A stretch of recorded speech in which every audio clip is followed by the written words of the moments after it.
Jadi manusia di Indonesia nggak akan sebebas dulu lagi. Karena Anda akan diatur oleh satu buku ini. Buku apa coba?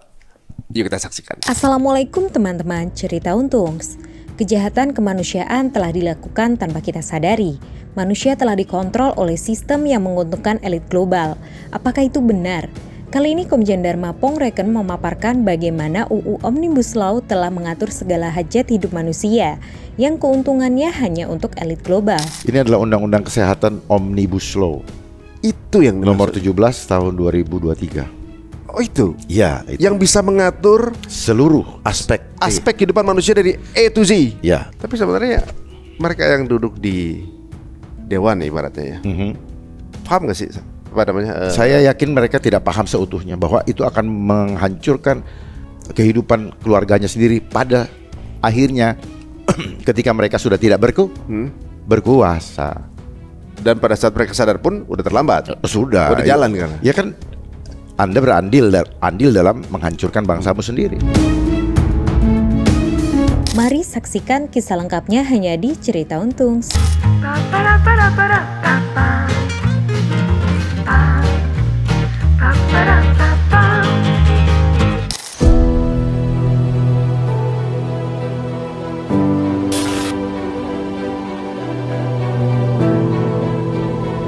Wafatkan kami semua nanti ya Allah dalam keadaan husnul khatimah.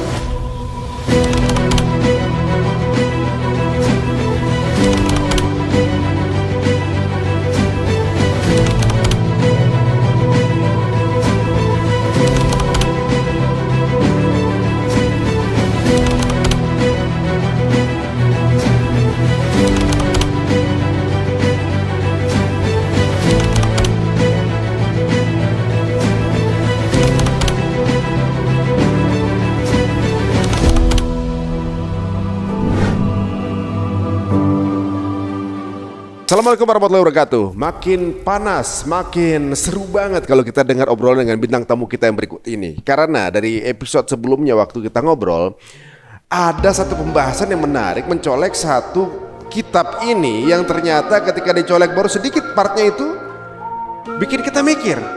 Dan ada kengerian juga sih di dalamnya yang membuat teman-teman yang nonton Cerita Untung meminta kalau berani coba dicolek lagi lebih dalam apa aja sih isinya gitu kan. Nah ini kitabnya nih katanya, bukan kitab ya, maksudnya buku ini kalau dijalankan ini bisa menggantikan segala perundang-undangan yang pernah ada, atau bahkan juga bisa mengeliminasi segala jenis peraturan dalam kitab suci. Bahkan ini luar biasa nih. Yuk kita ngobrol sama Bang Dharma. Assalamualaikum. Waalaikumsalam. Waduh sehat ya. Kemarin pakai baju Pancasila, sekarang pakai baju singa nih. Wah. Ngomongin sebuah kitab yang ada di tangan saya ini nih. Ini kitabnya ini kemarin Bang Dharma bilang juga ini mengatur dari ujung rambut orang Indonesia sampai ujung kaki. Contoh yang paling literal apa? Termasuk imannya. Iman kan di dalam. Justru karena di dalam, kalau kebutuhan fisiknya tidak bisa terpenuhi, demi memenuhi kebutuhan fisiknya, imannya bisa Gadaikan. Ya. Dan itu sudah bisa kita lihat. Banyak contohnya. Iya, banyak Gitu. contohnya. Memang dibikin seperti itu. Yes, Dikondisikan seperti itu. Dikondisikan seperti itu sehingga masyarakat terbentuk supaya no left behind. Jadi ketika kebutuhan dari hardware kita nih, ya secara fisik yang kemudian dikurangi, dibatasi, dan kemudian bahkan ditiadakan. Sampai ditiadakan. Ya. Kalau ditiadakan sampai untuk bisa mendapatkan kebutuhan itu, maka mau nggak mau lepaskan imanmu. Ini mirip-mirip kayak ini dong. Bandar narkoba kan pertama dikasih dulu, yes, ya kan, yeah. Kemudian ketagihan, butuh dikurangin, ketika kepengen banget, bayar, ya. Jadi apa? Kadang-kadang jadi klepto segala macam ya, demi itulah bisa. Konsep jebakan Batman. Karena setiap perbuatan mereka lindungi dengan batu, sehingga banyak di antara kita tidak mampu melihat udangnya yang ada di balik batu. Yang kita lihat cuma batunya aja. Kita cuma lihat batunya. Dan mereka menghadang dengan konsep sains supaya kita hanya memahami data empirik. Gitu. Jadi kita cuma selalu memandang sesuatu bukan dari spiritual, hanya sesuatu yang bisa kita lihat Yes. dan logika aja gitu. Dan itu dibentuk sebagai belief system. Bagaimana cara membentuk dari kitab ini? Di kitab ini, ya ini adalah ending daripada bentukan yang selama ini terjadi di tengah-tengah masyarakat, di mana masyarakat sudah terbentuk untuk selalu mengandalkan hal-hal fisik. Padahal kita lahir bukan dari kekuatan fisik, tapi dari kekuatan non fisik atau kekuatan supranatural. Ya. Kita ada dalam tubuh natural, tetapi yang menghidupkan kita adalah supranatural. Iya benar. Nah, ketika dihadapkan dengan hal-hal fisik, kemudian tidak punya pemahaman supranatural, maka kita akan jatuh dalam kebodohan, di mana kita tidak lagi merasa memiliki kekuatan lain di balik itu.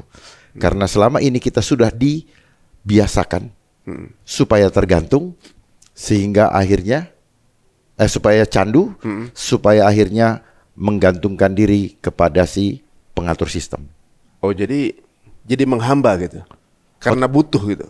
Ya, akhirnya orang menjadi menghamba, bahkan melacurkan diri demi kebutuhan itu. Oh. Jadi Padahal Tuhan tidak mau kita melacurkan diri selain menjadi hambanya. Jadi si pemilik sistem ini lagi mencoba untuk playing God. Bukan sedang mencoba, dia sudah hampir 80%, 85% dia melakukan itu. Jadi perjalanannya tinggal ya 15% lagi lah, kurang lebih. Jadi kayak orang banyak ini kita cuma bagian dari apa ya kalau mainan yang tangan digini-gini? Iya, ini apa namanya? Itu. Puppet ya? Iya itu. Dan kita pada ngikutin aja gitu. Kita akan ngikutin aja karena memang kita digiring, diseragamkan pemahaman kita dan dibuat aturan bahwa begitu lahir umur 5 tahun masuk TK dan sekolah seterusnya. Dengan tujuannya mereka adalah untuk membuat kita menjadi pekerja, bukan pemikir. Ya. Labor society. Labor society. Oke. Itu. Dan itu udah ditanamkan oleh yang saya pernah sampaikan adalah John D. Rockefeller Foundation. Barusan meninggal ini dia. Ya. Bukan itu yang meninggal itu Rothschild. Oh iya Rockefeller beda lagi. Tapi Beda. masih ada hubungan mereka kan? Satu klub ya. Satu kongsian. Satu klub. Waduh, sebenarnya orang bertanya-tanya nih, yang kita maksud nih kitab apa sih? Yang kita omongin ini buku apa sih? Ini adalah Undang-Undang Kesehatan Omnibus Law. Itu yang Nomor dimaksud. 17 tahun 2023. Oh itu. Ya, itu. Yang bisa mengatur Seluruh aspek kehidupan manusia dari A to Z. Ya. Untuk orang Indonesia. Ya, khususnya di dalam pergerakan tubuh maupun kebebasan beriman. Kenapa sampai mikirin iman segala? Karena ini adalah konsep sistem Dajjal. Dia ingin no left behind. Makanya program yang dicanangkan oleh mereka adalah Sustainable Development Goals. Sustainable menjadi budak. Total control. Nah Bang, misalnya ada yang melihat kita kan nggak sependapat nih misalnya. Iya. Pasti ada, pasti Pak pro dan kontra itu hal yang biasa ya ibaratnya. Hal yang biasa karena emang itu dibentuk. Karena selama ini jadi mereka ini sudah dibentuk dengan satu pemahaman yang sama. Ya, frame yang sama. Ketika kemudian ada satu pemikiran di mana bahwa ini begini loh, itu akan dianggap halu gitu. Ya. Atau Ya, memang pandangan itu diciptakan seharusnya kita punya pandangan yang sama. oh kepengennya begitu si pemilik sistem. Harusnya kita mempunyai pandangan yang sama karena kita punya fitrah yang sama. Oh iya. Seharusnya. Ya. Karena kita adalah media dari yang menghadirkan kita di dunia ini. Sehingga kita harus membawa pandangan yang sama tentang dia di dunia ini. Tetapi ada lawannya yang tidak menginginkan kita tertinggal atau ingin kita binasa. Karena yang menghadirkan kita di dunia ini tidak menginginkan kita binasa dan tertinggal satupun dalam kebinasaan.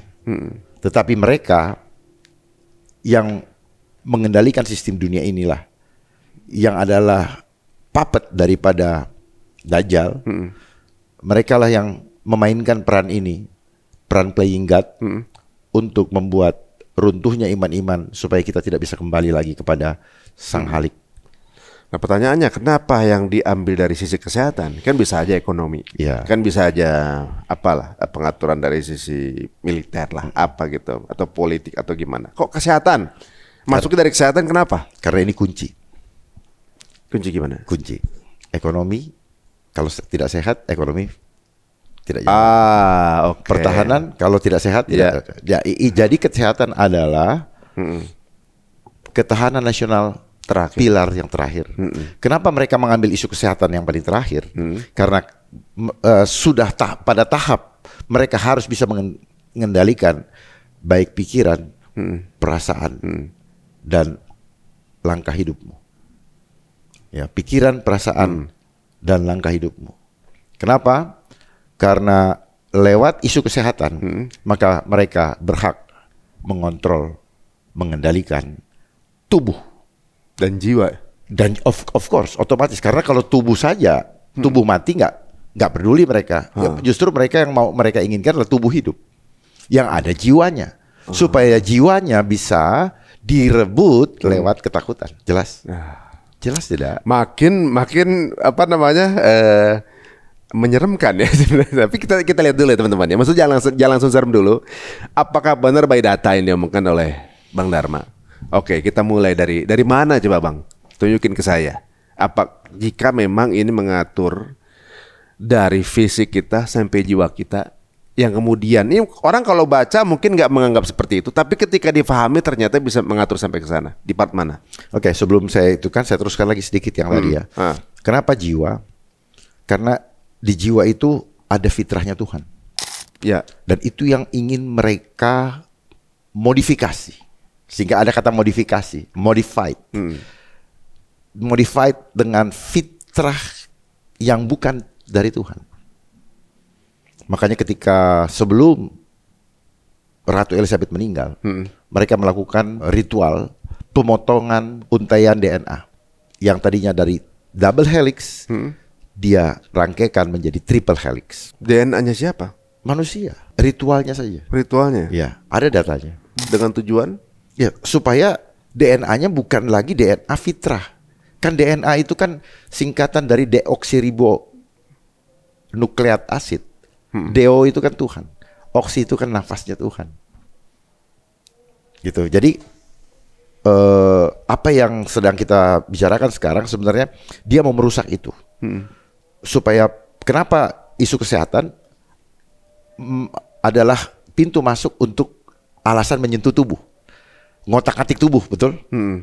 Sehingga mereka punya kesempatan untuk memasukkan racun ke dalam darah yang adalah tempat DNA kita, dan dengan menggunakan jarum. Oke? Sehingga berubahlah fitrahnya, berubahlah sel-selnya, berubahlah genetiknya. Time will tell. Ya, dan banyak yang genetik berubah. Tubuhnya manusia, perilakunya menjadi garang seperti binatang. Kenapa sains selalu mengajarkan kita untuk mengisi otak kita, tetapi tidak membuat kita menjadi semakin beradab? Karena kita dari kecil tidak pernah ditanamkan adab yang sesungguhnya dan dipraktekkan di dalam kehidupan kita. Karena pondasi hidup ini, Tuhan tidak cari orang pintar. Yang Tuhan butuhkanlah orang-orang yang beradab. Yes. Tetapi apakah selama kita di sekolah kita diajarkan adab? Jangan membunuh, jangan berbohong, jangan pukul temanmu, jangan mengejek temanmu, jangan serakah. Jangan bully. Apakah dari kecil kita sudah diajar untuk mengenali manusia? Tidak. Supaya bahwa manusia itu adalah ciptaan Tuhan dan dia mulia, sehingga kau harus memuliakan. Terus apa yang harus kita perlukan di dalam hubungan manusia? Hubungan yang baik, punya empati, punya kasih sayang, saling asah, saling asih, saling asah, saling mewangi, silih mewangi. Bukan seperti yang terjadi sekarang. Saling membuli, saling menjelekkan, saling merendahkan. Inilah ya akibat daripada apa? Akibat daripada sistem edukasi yang dibangun oleh manusia-manusia yang tidak beradab. Dan belum waktunya diisi dengan ilmu pengetahuan. Kita diisi dengan ilmu pengetahuan yang membuat kita semakin jauh dari adab. Tetapi yang seharusnya lulus dulu adab, baru isi dengan ilmu pengetahuan. Dan ilmu pengetahuan ini adalah ilmu yang membuat adab dia semakin kuat. Bukan ilmu yang merusak adab mereka. Seperti bom atom juga itu kan merusak. Iya. Nah. Ya, apa yang terjadi? Karena ini dikembangkan sistem Homo homini lupus. Manusia menjadi serigala bagi manusia yang lain. Manusia, siapa yang kuat, dia yang menang. Hukum rimba dong. Ya, ini hukum rimba. Masuk kita ke inilah hukum rimba yang diatur dalam peraturan yang seolah-olah menggunakan kemasan kepedulian terhadap kesehatan. Namun isinya adalah siapa yang kuat, dia yang menang. Siapa yang kuat dia menjadi serigala bagi domba-domba yang lain. Jadi sebenarnya benar juga ya. Dalam Islam juga dibilang bahwa belajar adab dulu baru ilmu. Jadi adab beres baru ilmu. Orang punya ilmu tanpa adab dia bisa Ya seperti yang kita rasakan sekarang. Ngerjain ya, di setting, tipu-tipu dan sebagainya. Dan nggak ada malunya. Nggak ada. Karena kalau udah nggak ada adab, malu mah kumangke cek Sunda nama. Gimana nanti? Peduli teuing. Gitu kan? EGP dan sebagainya itu kan kata-kata yang sebenarnya bahasa yang tidak beradab sebenarnya. Iya benar juga. Ya, tanpa kita sadari. Berarti kan itu maksudnya bahasa yang mengajarkan untuk tanpa empati sebenarnya kan gitu. Ya kita lihat aja bahasa-bahasa yang kita dengar sekarang. Coba game-game anak-anak main game, anak-anak kecil tanpa bisa ada komunikasi dengan orang tua, terus kemudian bicara anjir. Iya. Sadar nggak itu plesetan dari apa? Anjir kalau orang Sunda mah.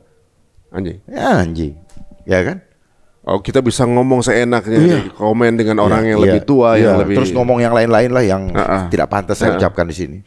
Makanya kayak dulu mungkin ya orang tua kita mengajarkan adab, yang ibaratnya dalam keluarga kita menilai sesuatu dari value. Bukan dari angka kalau sekarang. Iya. Sekarang tergantung angka. Makanya banyak korupsi. Ya, karena orang mau mendapatkan penghargaan angka juga. Dari angka, terserah dapatnya dari mana. Apalagi sejak kecil kita diajarkan menabunglah untuk hari tua. Jadi masa tua, masa yang menakutkan. Kalau kamu tidak menabung, kamu cilaka di hari tua. Banyak sekarang orang yang mau menabung di hari tua.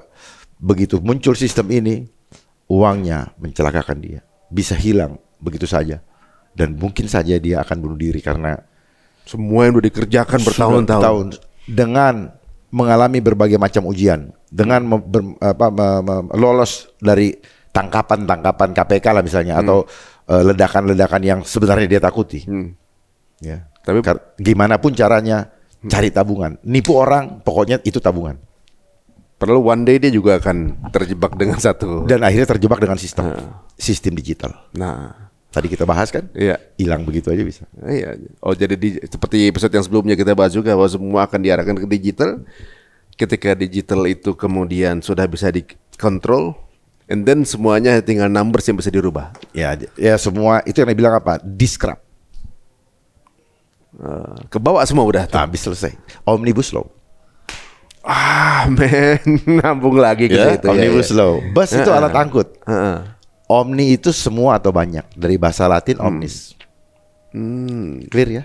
Ya. Sekarang gini, daripada disangka nanti kita main asumsi ini, Bang. Kita mulai buka bukunya deh. Silakan. Ya. Di part mananya bahwa di state di sini bahwa mengatur sampai ke hajat hidup manusia, bukan cuma fisik tapi juga sampai spiritual kita, sampai jiwa kita diatur. Ada nggak di sini? Oke. Kalau ini mau dikupas satu-satu, mungkin 1 minggu nggak selesai. Ya. Iya. Kenapa? Karena semua bacaan di sini, pasal-pasal yang dicantumkan, itu betul-betul detail dan maknanya adalah kebalikan daripada yang kita pikirkan. Jadi mereka memberikan masalah imajiner dan memberikan solusi imajiner. Solusinya pun imajiner. Imajiner dalam arti apa yang kita pikirkan solusinya tidak seindah warna aslinya. Terlihat seperti solusi. Ya, kadang-kadang padahal jebakan Batman. Itu kalau di game tuh kadang-kadang solusi itu another trap. Iya betul. Ya bukan solusi, kadang-kadang another trap sebenarnya. Yang looks like a solution gitu kan. Makanya mereka membuat istilah apa? Lepas dari mulut harimau ke mulut. Nah, kira-kira itu sama. Yes. Yang mudah difahami deh, Bang. Iya.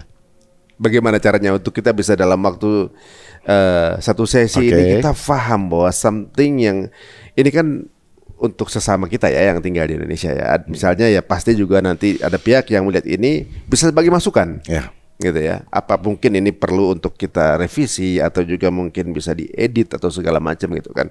Karena terbitnya buku ini pun dulu dengan berbagai apa namanya pergolakan kan gitu. Enggak.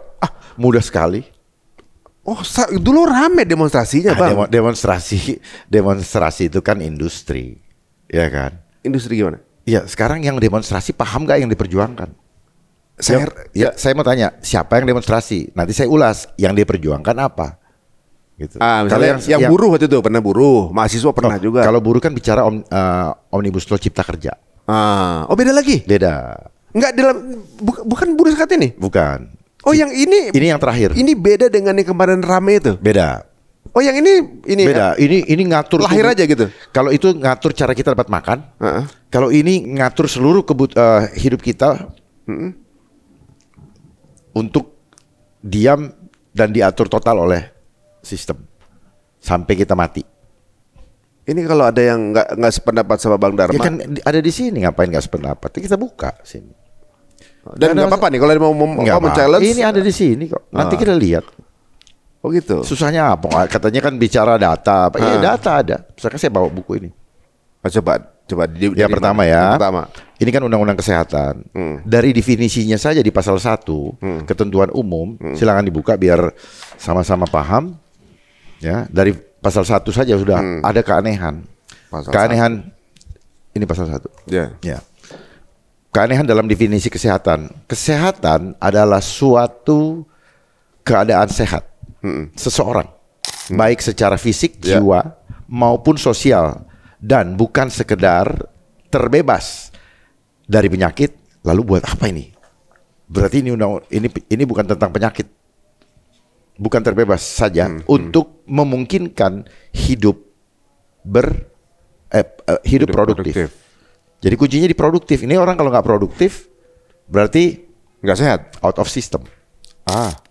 Gitu. Dianggap nggak sehat. Termasuk kemampuan dompet atau finansial kita itu kan sosial. Jadi seperti mengganggu sistem nih kan. Ya. Yang dimaksud berarti ini sehatnya itu adalah misalnya fisik, jiwa maupun sosial. Jadi kalau kita punya circle yang dianggap nggak sehat oleh sistem, maka kita dianggap sinting semua. Termasuk saya. saya dianggap jiwa saya tidak sehat kan gitu. Kan di sini jiwa sehat. Karena kan ukuran atau patokan definisi ini kan sesuai dengan maunya mereka. Ya, tidak disebutkan di sini fisik yang model apa, badan gede kah atau apa, jiwa. Jiwa seperti apa. Orang rajin beribadah, tetapi undang-undang ini akan membatasi kita untuk beribadah. Masa? Zaman Covid. Ya. Jiwanya butuh penyegaran, jiwanya butuh penguatan. Justru dilarang alasan virus. Apa itu tidak mengganggu jiwa nanti? Yang ada makin lemah. Padahal kekuatan itu ketika kita worship of God, kita beribadah dan kita khusyuk betul-betul, ada peluru pun kita nggak akan gentar. Tetapi di sini, ya dengan alasan segala macam. Makanya WHO sudah mengatakan akan ada virus X, penyakit X. Masa nggak dengar penyakit X namanya? Belum secara. Udah rame penyakit X namanya. Seperti apa penyakit X itu? Ya suka-sukanya dia lah. Ada nggak? Pokoknya gue mau bikin apa? Jadi kayak kamu bikin skrip ya suka-suka kamu bikin. Kayak Twitter kan keluarnya X tuh kan. Ini penyakit X. Saya pikir penyakit kecanduan Twitter. Nggak gitu. Semacam pandemi ya. Ya. Jadi dari sini kelihatan ada yang aneh. Padahal yang menjadi pertanyaan, ini orang yang bikin peraturan ini punya jiwa bener nggak? Jadi saya balikin lagi, Pak Ari. Nih pembentuk undang-undang ini sebenarnya punya jiwa yang benar tidak? Iya, semestinya. Kalau dia punya jiwa yang benar, dia harusnya tidak menandatangani ini. Dari sini aja, dia tidak menandatangani ini. Karena di sini ada nanti sesuai dengan norma-norma agama. Pertanyaannya dia takut Allah apa tidak? Apa takut duit? Jadi banyak hal-hal di sini. Kita bisa kupas nanti di asas-asasnya. Berperi kemanusiaan asasnya. ini tidak berperi kemanusiaan. Jadi selalu terbalik daripada yang disampaikan. Ada di dalam asas-asasnya di pasal 2 ini. Ya. Biar paham ya. Justru sebaliknya. Keseimbangan, apa yang seimbang? Nomor 7. Peri kemanusiaan, keseimbangan, manfaat. Peri kemanusiaan, dari mana peri kemanusiaan nanti? Nanti bisa kelihatan di pasal-pasalnya. Manfaat untuk siapa? Betul? Buat kita apa buat mereka yang mengatur ini? Buat mereka. Ilmiah yang mana? Yang tadi saya bilang. Ilmiah justru membuat orang supaya jangan lu beriman sama yang mencipta lu. Bahwa yang menciptakan lu itu tidak hebat atau gagal. Istilahnya kalau di mobil apa? Produk gagal lo. Iya. Sehingga lu perlu suntikan, perlu direparasi, perlu ini oleh ilmunya manusia. Padahal manusia itu juga adalah ciptaan Tuhan yang tidak mampu menolong hidupnya. Gitu. Ini scientific berarti ya jatuhnya? Ya, jadi lu jangan beriman deh. Gitu. Iya ya. Saintologi nih. Iya. Pemerataan. Nah, pemerataan itu apa maksudnya? Rata semua lo, nggak ada diskriminasi. Ya, kirain pemerataan secara ekonomi. Kan ini tidak bicara ekonomi, dia bicara kesehatan. Ya, gitu. Perlindungan dan keselamatan. Ini melanggar pasal ini. Dia melindungi, tapi dia menista kita. Kita tidak justru dia tidak melindungi. Bahasanya melindungi dalam konteksnya mereka. Tapi kita punya kebebasan di kudeta. Gitu. Penghormatan terhadap hak asasi dan kewajiban, ya. Keadilan untuk siapa? Non diskriminasi artinya apa? Hajar semuanya, nggak ada yang tersisa. No left behind lagi. Dan seterusnya, ini banyak banget kalau mau dihitung. Terus ini ada ya keterpaduan dalam nanti mereka yang melayani kita, bos. Bahasa gampangnya apa? Ini keterpaduan keroyokan, bos. Oke. Keroyokan sebenarnya itu, bos. Ada aparat ini terpadu kan. Pokoknya biar datengin satu persatu rumah, akhirnya apa? Kita nggak mampu berbuat apa-apa. Itu keterpaduan itu bahasanya keroyokan. Gampang. Berarti one command. Bukan rame-rame datengin itu. Ada yang dijaga ini. Untuk diginiin kan harus dikeroyok biar nggak bisa. Iya, nggak bisa berkutik. Itu, bos. Lewat mana aja nggak bisa. Ya kan kalau datang ke rumah kan sudah diinin oleh aparat. Si nakes itu kan itu namanya terpadu, bos. Itu yang dibilang terstruktur, sistematis, dan masif, terpadu. Sebenarnya itu rangkuman dari TSM itu terpadu betul itu perbuatan. Terserah perbuatan baik atau tidak baik. Pokoknya caranya tujuan harus tercapai. Nah itu dibungkus dengan protokol. Proses total kontrol. Jelas ya? Nih, partisipatif ya. Sebenarnya apa itu? Adu domba, bos. Maksudnya gimana tuh? Ya, partisipatif. Mas Ari dianjurkan berpartisipasi untuk melaporkan saya ketika tahu saya katanya lagi nggak enak badan. Laporkan ke mereka. Karena kalau tidak lapor, ada di pasal 395. Kalau ketahuan saya sakit, Mas Ari tahu, Mas Ari ditahan. Karena nggak kemudian nggak partisipatif. Nah, bahasanya gitulah. Dan standar dari sakit itu sesuai harus sistem. Maksudnya orang yang dianggap sakitnya diduga apa? Pun. Nanti baca di pasal 395 ya. Diduga. Udah kayak apa aja. Suka-suka lu duga juga. Jadi misalnya dia nggak kenapa-napa, tapi kalau by system diduga lu sakit. Nggak by system. Ini kan kita belum bicara kalau sudah masuk dalam sistem ya. Kalau kalau belum masuk dalam sistem, ini kan cara memaksa untuk orang mau tidak mau masuk dalam sistem dan mau dipasang chip.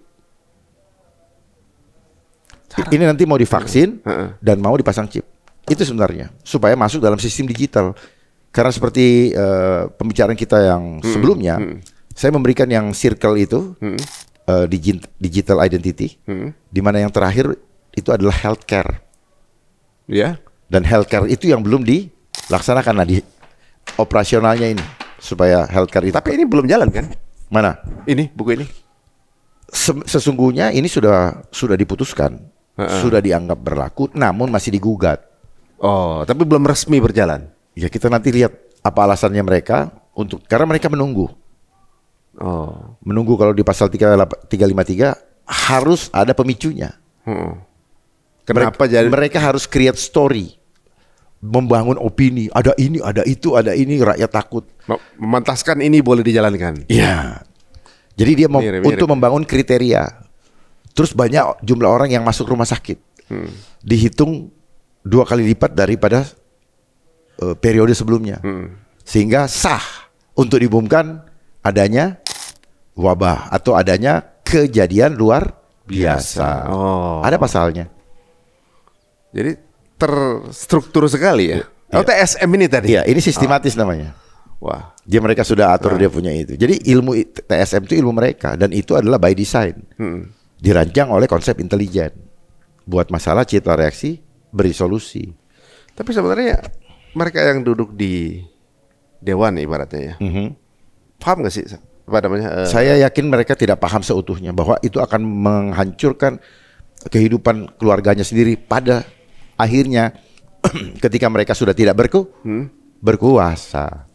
Dan pada saat mereka sadar pun udah terlambat. Sudah. Udah jalan kan? Ya kan, Anda andil dalam menghancurkan bangsamu sendiri. Saya rasa juga mungkin banyak dari mereka yang belum baca ya. Lo bagaimana mau baca, orang ini harus jadi kok.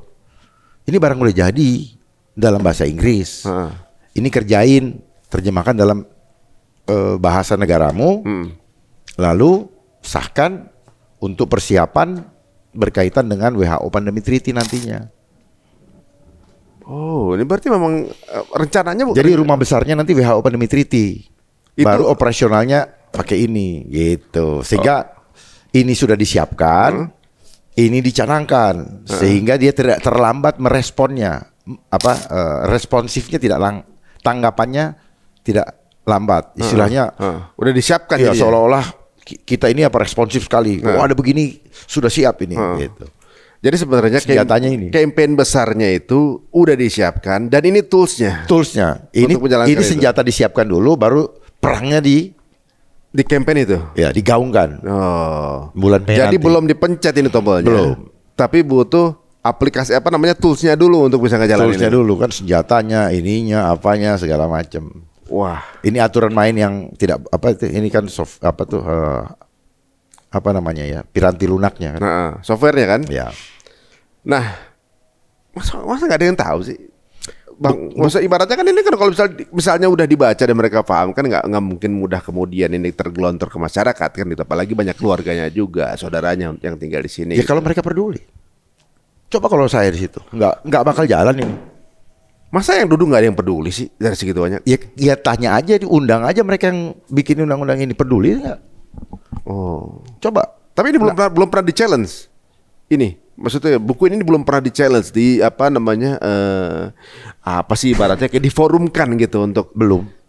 Jadi per ayatnya itu maksudnya apa? Nggak ada yang mau, dan banyak orang yang balas baca. Belum apa-apa, aduh, malas baca. Hebat kan? Membuat orang malas baca dengan bentuk aja udah malas baca.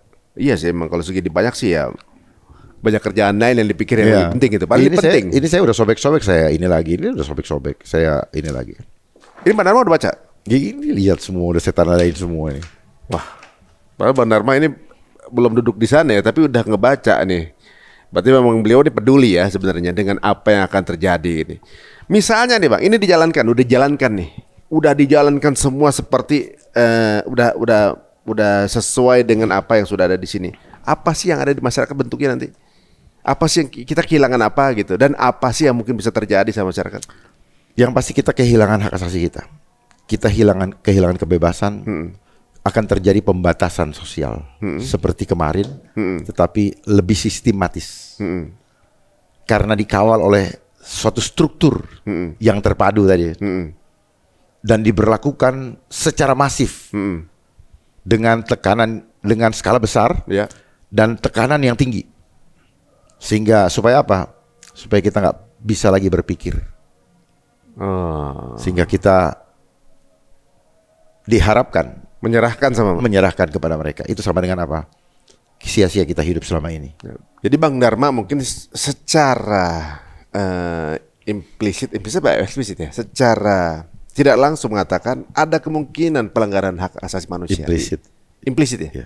Ada kemungkinan nggak pelanggaran hak asasi manusia dalam undang-undang ini? Bukan ada kemungkinan. Undang-undang ini adalah undang-undang dibuatnya saja sudah melanggar. Bukan prosesnya ya. Prosesnya juga sebenarnya tidak prudent. Tidak prudent karena apa? Begitu tergesa-gesa. Ini diinisiasi tahun 2022 bulan Mei. Sempat tidak terdengar kabarnya, tahu-tahu tahun 2023 bulan Maret muncul kembali. Bulan 7 disahkan oleh DPR. Langsung disahkan? Disahkan. Dan bulan 8 atau bulan 9 ditandatangani oleh Bapak Presiden.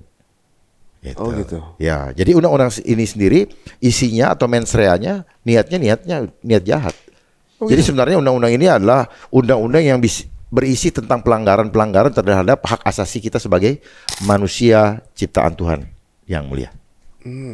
Jadi makanya saya selalu menyampaikan bahwa ini adalah undang-undang kejahatan kemanusiaan yang mengkudeta otoritas Tuhan di dalam kehidupan kita, khususnya tubuh, terutama jiwa. Kalau ada yang menyanggah teori ini, berani Bang? Berani aja, kenapa? Kita lihat, you yang nyanggah sekarang, jangan sampai saya challenge triliunan ketika ini terjadi, berani bayar saya. Karena saya udah lihat sekali. Enggak, misalnya ada upaya apa nih? Apa upayanya supaya gugat ke MK, gitu. Gugat ke MK. Gugat ke MK, Mahkamah Konstitusi.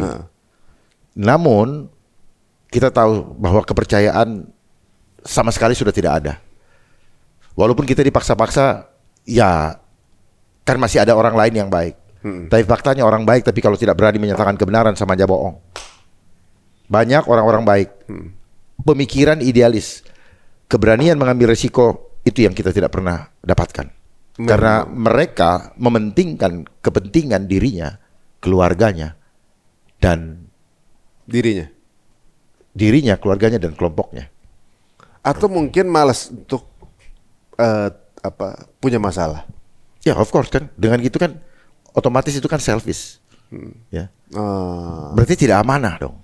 You duduk di suatu jabatan, disumpah sama Tuhan, disumpah sama pemuka agama, demi Allah, demi Allah. Artinya apa? Apapun yang dilakukan harus tunduk kepada perintah-perintah Tuhan. Tidak boleh melanggar satupun ketetapan dan juga perintah Tuhan.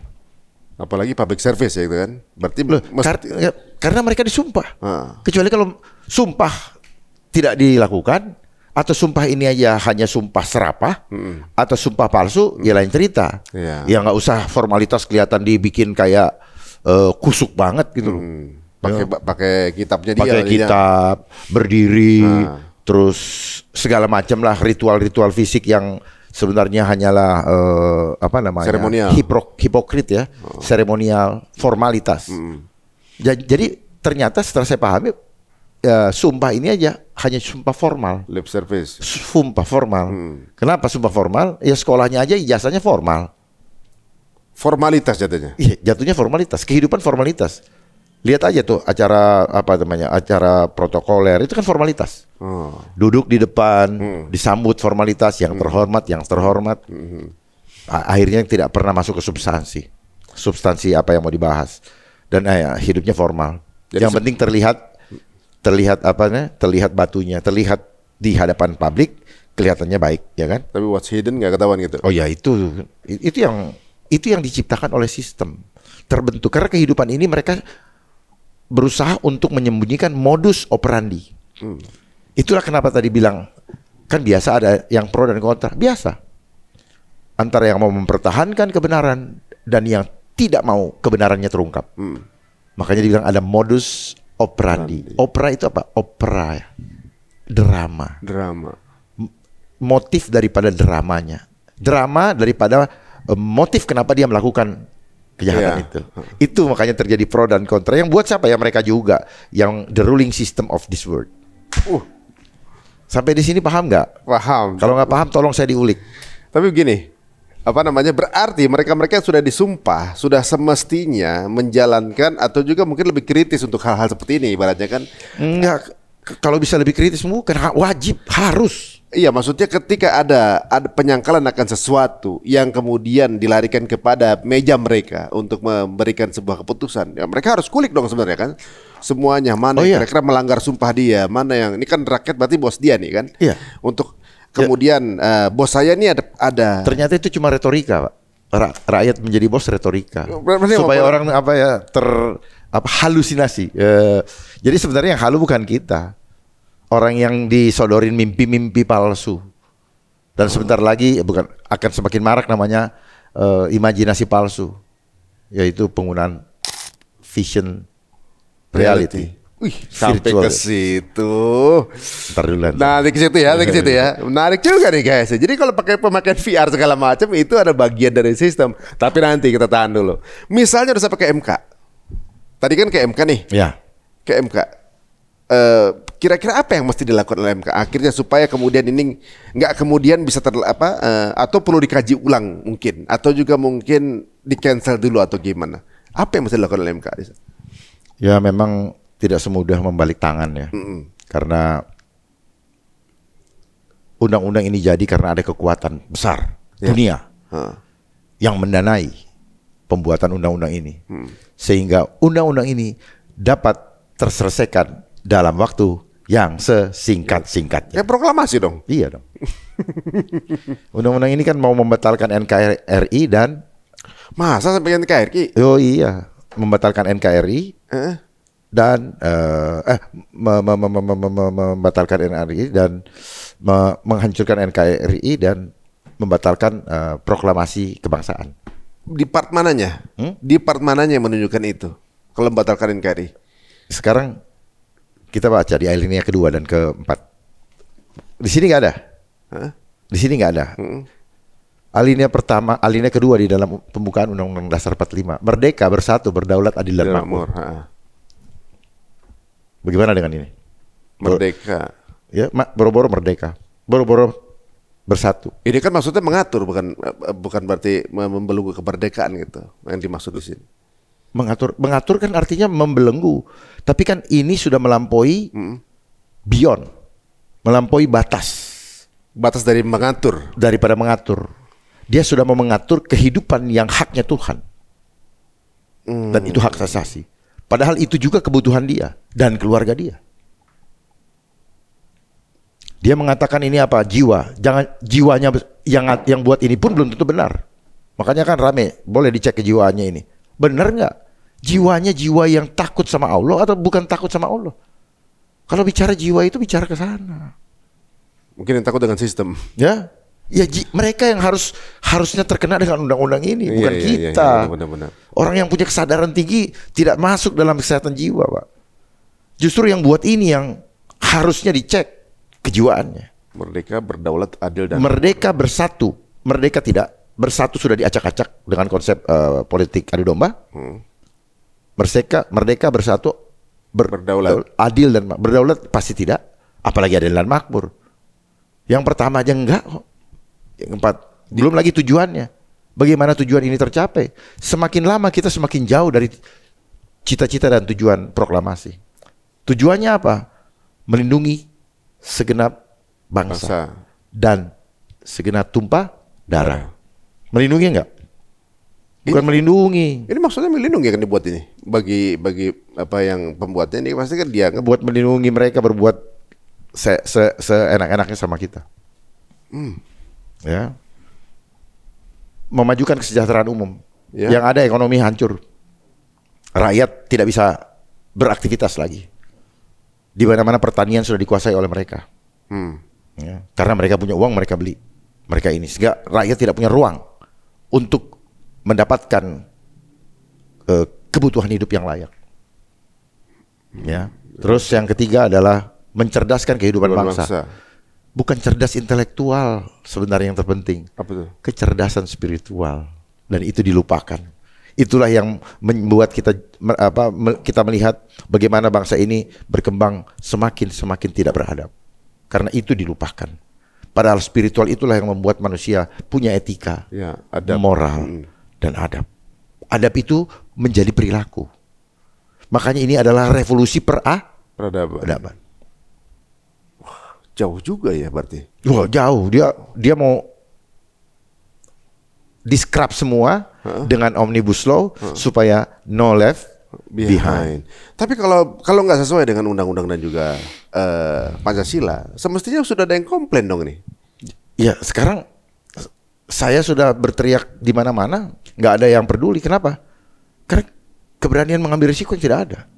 Oh, Jangan berharap dari mereka-mereka yang sedang diberikan kursi yang empuk. Karena kursi empuk membuat dia lupa berdiri. Kalau perlu bayar kembali untuk tetap mendapatkan kursi yang empuk. Kalau perlu ganti dengan kursi yang baru, yang punya teknologi sampai bisa pijit-pijit. oh jadi pelayanan paripurna ya. Ya kan ada yang sambil duduk itu yang di kakinya kan pijit-pijit, iya ada di sini. Ada tuh ya? Iya kan ada kan dijual di. Ada itu ada. Maksudnya ketika menjalankan tugas ada juga tuh mereka Ya kan kalau ada duit kan semua bisa dibeli. Bos. Siap. Nah setelah MK kemudian mempelajari, kalau yang jujur mestinya apa yang dilakuin? Kalau yang jujur, kalau tiba-tiba misalnya nih orang hakim di MK atau hakim agung di MK atau yang di pembuat undang-undangnya? Bukan, maksudnya semestinya ketika ini kemudian kita objection. Larinya kemana katanya? Ke MK. Oke, di MK. Semestinya MK yang sesuai, yang ideal, mesti apa yang dilakukan sampai akhirnya ini kemudian mengamankan masyarakat. Ini kan sebagai sebenarnya Bang Dharma ini tindakan sayang kepada rakyat, ya kan? Sangat. Ini rasa sayang kepada bangsa sebenarnya. Ini membuktikan bukan kepentingan saya. Kepedulian beliau kan bukan gitu. Kepentingan saya. Ini pasti ada resikonya juga kan gitu kan. Ibaratnya dengan mengutarakan ini pasti ada yang nggak sepaham kan gitu ya. Dan ini bukan berarti tanpa resiko beliau melakukan ini. Dan karena yuk ada second opinion dan ini untuk untuk kebaikan teman-teman semua gitu ibaratnya.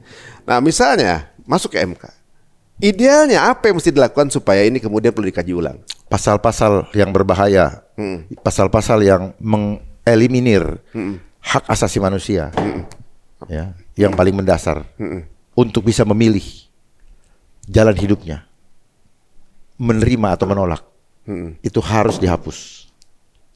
Di mana contohnya? Di pasal 4. Undang-undang ini adalah undang-undang kematian. Yang benar sampai ke situ. Buktikan sama saya. Maksudnya mengatur hidup dan mati? Mengatur boleh hidup dan harus mati. Parah. Loh, boleh di benar. Ya, orang mungkin bilang ini nanti lihat ya. Ini halaman 9. Pasal 4 ya.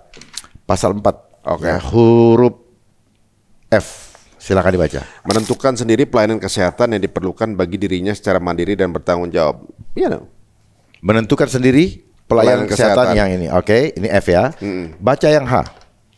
Menerima atau menolak sebagian atau seluruh tindakan pertolongan yang diberikan padanya setelah menerima dan memahami informasi mengenai tindakan tersebut secara lengkap. Jadi boleh nih malah. Benar, bro. Bagus kan? Ini kan hak asasi nih. Sip. Oke. Itu aja dulu 2. Nah, sekarang baca di ayat kedua huruf ayat kedua dan ketiga. Ya. Hak secara mandiri sebagaimana pelan-pelan. Hak secara mandiri sebagaimana dimaksud pada ayat 1 huruf F, dikecualikan untuk pelayanan kesehatan yang diperlukan dalam keadaan gawat darurat dan atau penanggulangan KLB atau wabah. Dia sudah membuat kriteria nih, dalam keadaan gawat darurat dan atau bisa sendiri-sendiri atau bisa bersama-sama. Penanggulangan KLB dan atau wabah. Jadi artinya dia membatalkan kembali yang di atas tadi. Mengecualikan ya berarti ya. Tidak berlaku. Kalau dikecualikan artinya tidak berlaku. Itu. Kalau keadaan tidak boleh tidak boleh mandiri. Makanya kenapa sekarang lihat di koran-koran, lihat di media, sebelum itu diresmikan saya udah bilang, mereka sedang membangun begitu banyak rumah sakit. Mereka sedang menyiapkan begitu banyak lulusan kedokteran. Lihat pidato salah satu calon capres bahwa Indonesia membutuhkan 140.000 saya dengar. dokter. Untuk apa? Untuk apa? makin banyak dokter, makin banyak kesempatan memasukkan racun ke dalam darah dengan menggunakan jarum. Bukan membuat itu, tetapi secara perlahan-lahan tubuh kita dilemahkan. Survival kit kita. Titik-titik signal-signal spiritual, kemampuan spiritual kita mulai dilemahkan. Jadi aplikasi yang Tuhan sudah kasih. Udah diinstal aplikasinya, nggak kepake. Bukan nggak kepake, dimatikan. Dimandulkan. Ya, dimandulkan supaya tidak punya kemampuan regenerasi sel, tidak punya kemampuan memperbaiki diri. Dan itu jadi gini loh, apa yang sudah Tuhan kasih, Tuhan udah tahu cara menyelesaikannya. Kita nggak usah sok-sokan meneliti, tetapi ujungnya untuk jadi duit, ngerti nggak? Sebenarnya begitu. Ya, jadi kuasa Tuhan mau rekayasa, dimanipulasi, mulai dari pemikiran kita sehingga kita mau menerima konsep yang sudah memanipulasi pikiran kita dan menjadikan kita budak untuk menerima sesuatu yang sebenarnya membuat kita berada dalam kondisi dungu. Jadi ujung-ujungnya duit juga ini? Bukan ujung-ujungnya, itu sasaran antara bagi pelaksana. Karena ini ada proyeknya. Kalau ada proyek berarti ada duit, ada anggaran, betul kan? Betul. Ya, lihat aja. Kita masuk lagi ke pasal 3 ya. Hak sebagaimana. Sebentar. Jangan pasal 3. Ayat 3-nya. Ayat 3-nya ini ya, kan? Itu ayat 3 bukan pasal. Bukan pasal 3. Jadi pasal 4 ayat yang 3. Ini. Hak sebagaimana dimaksud pada ayat 1 tidak berlaku. Huruf H tidak berlaku. Yang tadi ini. Ya, kita balik lagi ke huruf H. H ini adalah menerima atau menolak sebagian atau seluruh tindakan Tuhan. Ini mandiri kan? Berarti ini hak asasi nih. Yang F kan? Yang F, H juga ini. Kalau H kan tadi jadi tidak jadi kan? Tidak berlaku. Ini dibatalkan berarti. Iya, ini cuma buat senang-senang doang nih awalnya. Boleh. Tapi ketika dia menentukan kejadian luar biasa atau diumumkan wabah oleh WHO, maka pasal ini yang berlaku. Sebenarnya dalam semasa ini terkait dengan WHO Pandemic Treaty.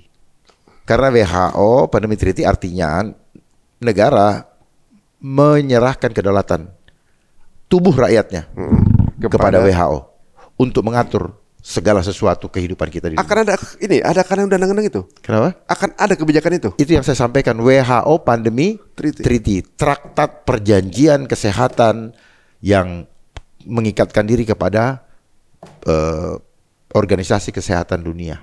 Jadi One Central Control of Health. One Health. Satu sehat. Episode sebelumnya guys. Nyambung semua ya. Nyambung. Ini memang semua itulah konspirasi, bos. Sebenarnya nyambung. Nah, konspirasi itu permufakatan jahat yang tadinya terlihat tidak ada benang merahnya dan akhirnya menyatu dalam satu sistem yang integrasi. Makanya bahasa integrasi dari mereka. Ada lagi nih dari integrasi dari mereka juga. Mereka kan terintegrasi. Integrated ya. Iya, integrated system kan. Wow. Dan didescribe dengan digitalisasi. Semua jadi satu. Jadi semua yang ada di sini yang bisa hak-hak kita sebelumnya. Ya.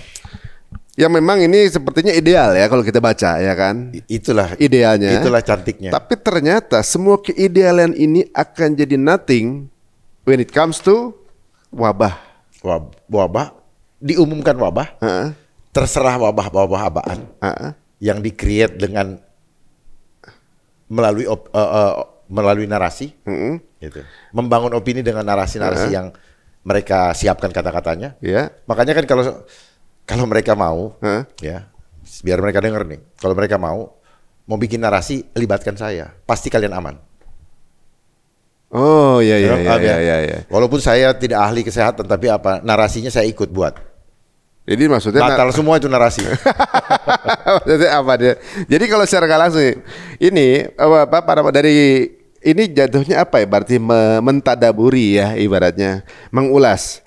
Ini adalah keidealan dari hak asasi manusia. Bagaimana kita memiliki keputusan secara pribadi untuk kesehatan kita. Ya, di sini diatur inilah hak asasi. Ini hak asasinya. Ya, tapi semuanya ini langsung akan batal dengan sendirinya. Kedaulatan kita akan beralih ketika when it comes to the situation of Itu Pandemi. kejadian luar biasa Kejadian luar biasa atau wabah? atau wabah. Jadi kejadian luar biasa ini ya kalau dia mau bilang hari ini kejadian luar biasa, lu bilang apa? Oh, langsung berubah itu? Berubah. Jadi berlaku. Oh. Cuman kan nggak ada standar khusus KLB itu apa aja gitu? Oh ada. Sekian banyak orang masuk rumah sakit. Itu KLB? Ya, dia membangun kriteria seperti itu. Dua kali lipat daripada periode sebelumnya. Iya. Sehingga sah lah di Masuk nih kategori. itu. Nah makanya sekarang kan sudah banyak yang saya dengar mulai digiring masuk lagi ke ke rumah sakit banyak yang di sana dengan sebutan adanya pneumonia gitu. Pneumonia? Ya. Pneumonia bukan sudah lama itu? Ya kalau mereka mau bilang itu pneumonia ini mau bilang apa? Oh. Pneumonia. Jadi ya, standar atau wabah atau KLB segala macam ini yang menentukan ya adalah manusia juga sebenarnya dengan alasan menjaga keselamatan rakyat sebagai hukum tertinggi. Coba lihat nanti riset-risetnya. Nanti mereka kalau ngomong gini malu deh. Saya harus sampaikan sekarang biar nanti mereka punya rasa malu apa tidak. Dan nanti tampilannya mukanya muka yang prihatin ya kan di depan layar televisi. Yang kesannya care padahal dia juga baca disodorin sama ahli-ahli, lu baca aja nih.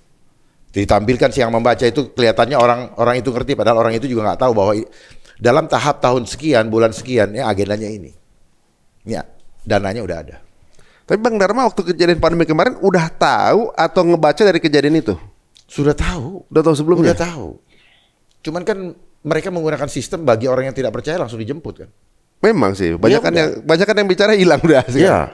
Tujuannya kan memang seperti itu, membungkam kebenaran dengan takut-takutin orang kan gitu.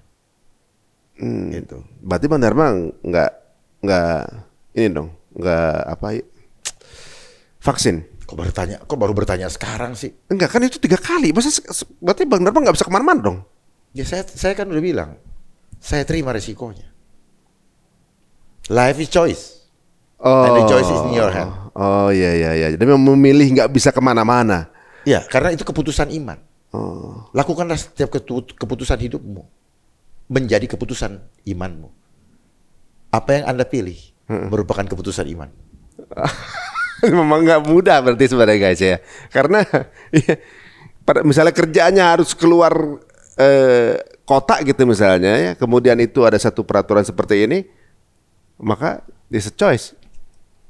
Sebenarnya itu jebakan ya yang mereka ciptakan. Sebenarnya nggak perlu ada. Jadi kayak nggak ada pilihan gitu. Ya itu. Nah ini kita ke depan semakin digiring sama sekali tidak punya pilihan, sehingga masuklah dalam era total kontrol. Total tuh. Tapi belum kan sekarang? Ya? Belum sampai total kontrol. Ini sedang mereka siapkan. Coba lihat nanti ganti presiden. Iris kuping saya kalau tidak terjadi itu. Orang programnya itu yang kita bahas dalam pembicaraan kita yang lalu, Sustainable Development Goals. Itu di situ ada 17 program. Itu yang mereka jalankan karena anggaran yang ada ya untuk itu. Tapi kalau di fasad atau di depannya itu adalah seperti peduli, seperti program yang peduli terhadap keselamatan untuk melindungi, ya manusia. Ini kalau ada yang mendebat berani nih, Bang Dharma? Ya ayo.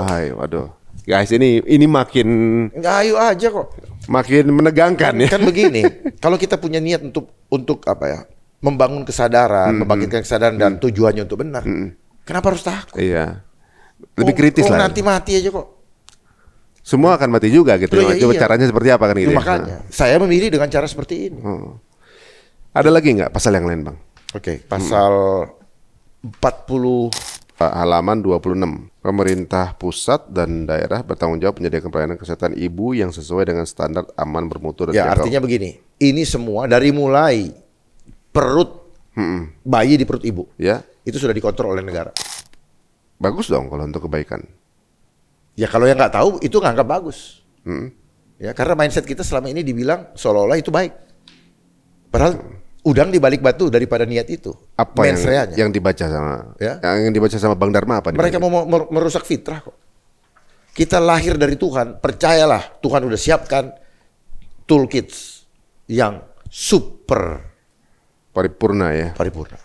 Cuman manusia mulai dikilik-kilik gimana jadi duit, gimana keluar anggaran dan sebagainya, buatlah program-program itu. Jadi ini sebenarnya apa ya? Cari-cari kerjaan tapi bikin masalah. Di part mananya nih? Ya kalau secara pasal, secara data. Oke, tadi itu part besarnya. Sekarang pasalnya pasal 42. Setiap bayi berhak memperoleh air susu ibu eksklusif sejak dilahirkan sampai usia 6 tahun. 6 bulan? 6 bulan. Kecuali atas indikasi medis. ada kaitannya nggak susu? Kan kalau mungkin kecuali yang dimaksud misalnya pertanyaannya, ini air susu ibu eksklusif dihasilkan dari ibu? Atau dalam tanda kutip susu yang dari mana? Ini air susu ibu eksklusif ditulisnya. Ibu eksklusif. Pertanyaannya, apa kaitannya dia dengan hukum? Apa kaitannya dengan hukum? Sehingga banyak terus bagaimana standar jumlahnya? Kan banyak orang-orang yang ibu-ibu yang tidak mudah mengeluarkan air susu, betul ya. Terus nanti dia ini sendiri sampai ada baru ada. Ya, kondisi khusus lah. Ya. Artinya apa? Kalau orang tidak begitu, apa yang diterima? Susu apa? Susu formula. Ya, formula yang kita kenal kan. Terus kalau itu dicap susu eksklusif untuk bayi gimana? Dan isinya apa? Karena sebenarnya alam sudah menyediakan. Ada alternatif lain. Ya, dengan santan. Apa? Nabati. Ya, nabati. Ya, air kelapa, susu kelapa. Santan kelapa. Itu kan bisa. Karena dia punya partikel itu sesuai dengan. Jadi maksudnya bahwa part ini sebenarnya adalah sebuah kontrol hak prerogatif masing-masing tanpa harus diatur di aturan gitu kan? Nggak perlu diatur. Itu kan cuma permainan ini aja, mindset seolah-olah melindungi, tapi dari awal dia sudah merusak supaya kita nanti mengontrol dari mulai lahir berarti ini. Iya, supaya kita dengan alasan teknologi, ada teknologi, alasan peduli supaya nantinya cerdas, yang ada yang ada kayak robot. Kalau ini kan sekarang ada pola begini nih, Bang. Kalau baru lahir kan banyak suntikan tuh. Banyak suntikan tuh kan? Iya. Di zaman dahulu ya, di zaman ya pokoknya sebelum kita jauh lah gitu.